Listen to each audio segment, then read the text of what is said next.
I just want to say thank you to those various organizations. There are people within the police department, but there are people with community organizations, and we have the great Andrew Holmes, who's made this his life mission, who's here.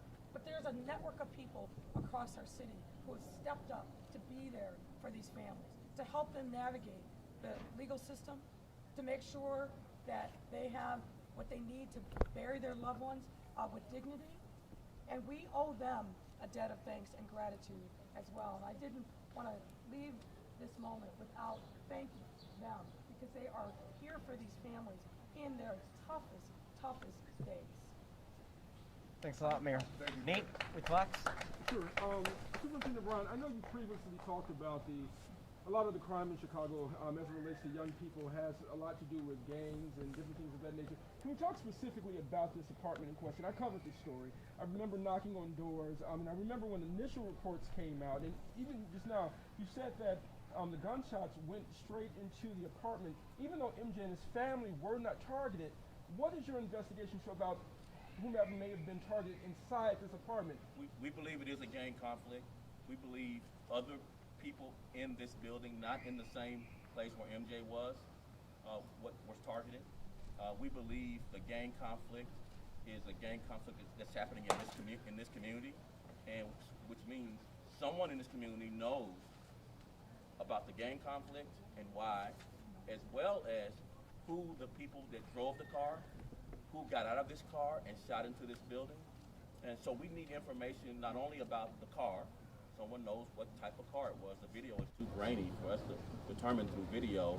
Someone knows who these drivers of the car were, and somebody knows who the shooters were. And so we need to solicit all of this information so that we can develop just a small, tiny lead that will lead us to. And this is pretty much representative of what happens when innocent bystanders, innocent young people are shot.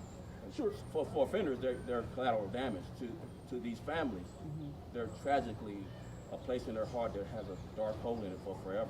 So it's a really important thing to do to come forward and help us solve this case and all the other cases. And just to follow that, somebody knows something, somebody needs to say something. But if we focus specifically on this building, the question specifically is, has the police department had full cooperation, Superintendent, from the residents in this building to identify whomever? If somebody was shooting in my house, hear me out, I would possibly or may not know. Have you all had full cooperation from the residents in this building?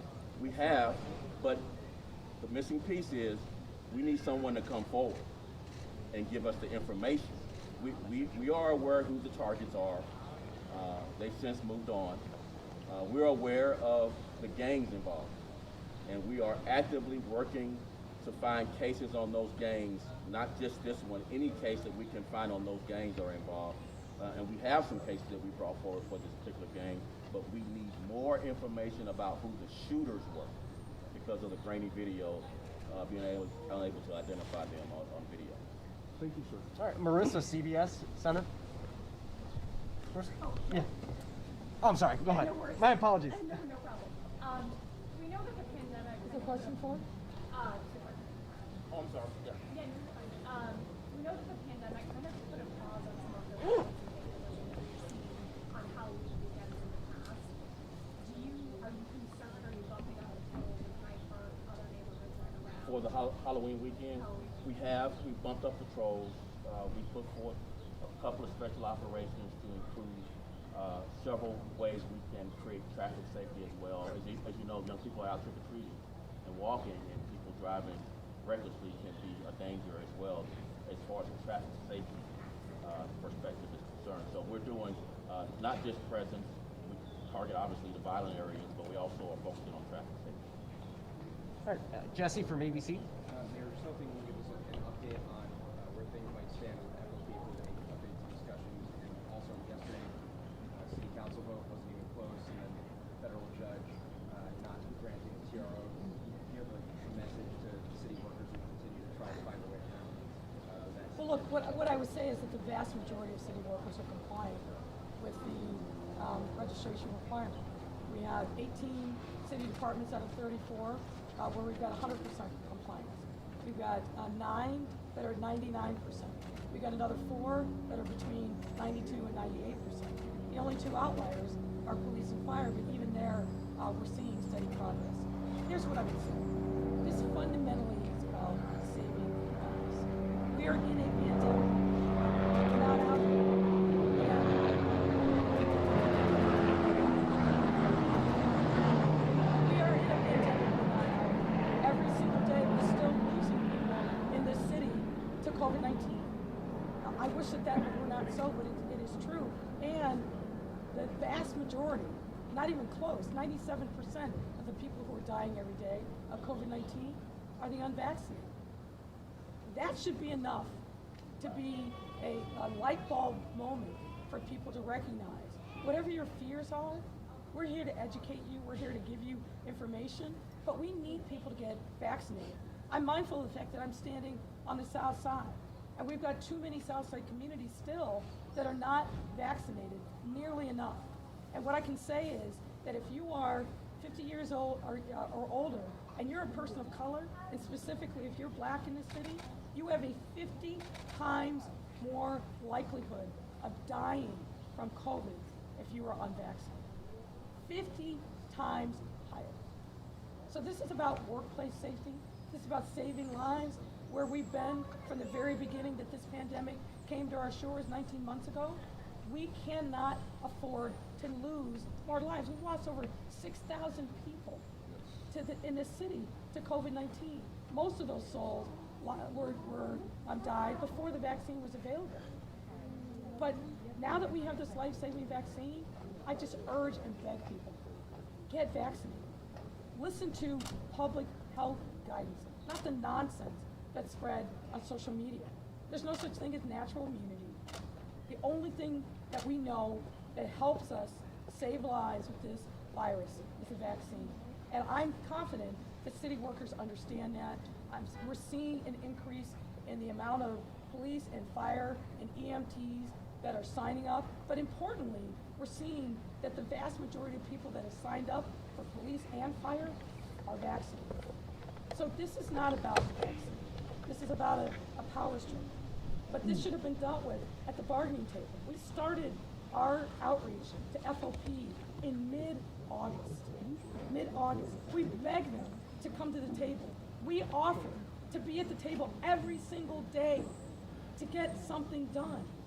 But when you have a leader like what the FOP has, who says, I'm too busy, I'm on vacation, I don't need to be at the table, working hard for my members, and then spreads misinformation and continues to mislead them about the state of play.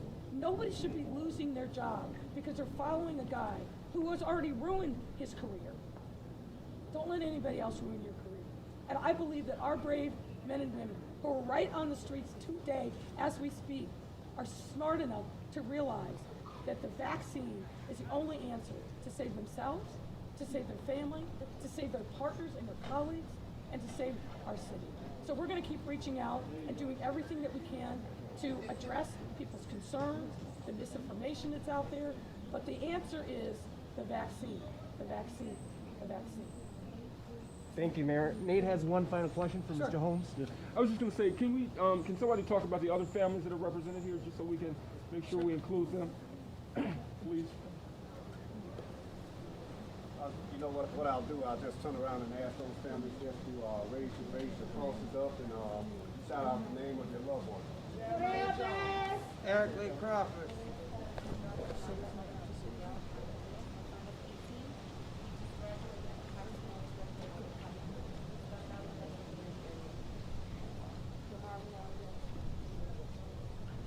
Keyshawn Williams. Jeremiah Jones. Killed 3 days before his 17th birthday. 71st in Indiana. He left behind a baby that was born the day of his funeral. They came up and brutally murdered my son. It wasn't no warning shot. They wanted to kill my baby. He was in the car with a 4-year-old little boy that he shielded, and his girlfriend, who was 9 months pregnant. This is Jeremiah. Somebody over Kiera here. Moore. Kiera Moore. Girl McNeil, my only son, my world, my everything.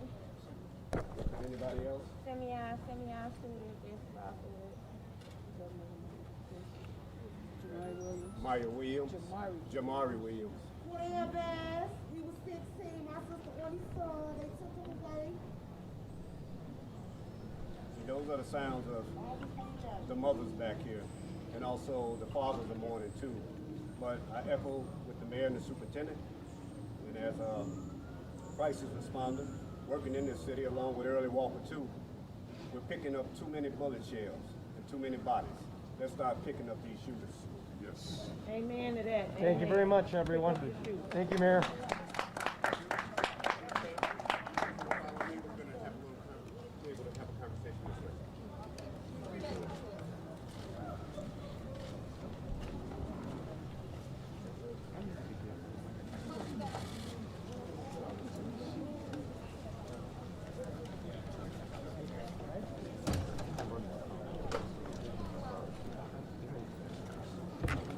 So Cams, we're gonna go canvassing on 63rd and Cottage in just like 15, 20 minutes. If you guys want to catch me roll of that, let's be over there. Thank you. Is there a particular case? Yeah, so Angela Gregg, the mother here, that's where she canvasses every Saturday, so they're joining her today. So it's her standard thing, we're just tagging along. Yeah.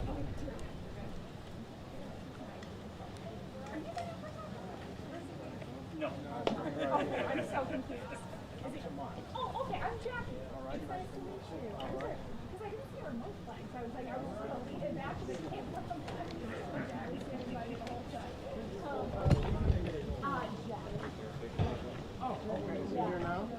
So I was going to call him right after this, and yeah, I think. Oh, no, Good job. Already.